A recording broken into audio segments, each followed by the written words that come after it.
Did you know a Japanese accountant risked everything to expose one of the biggest corporate frauds in history?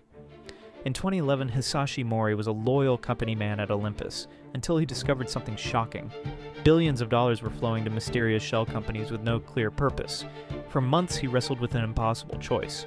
In Japan, questioning your employer meant career suicide, but the numbers didn't lie. This was fraud on a massive scale.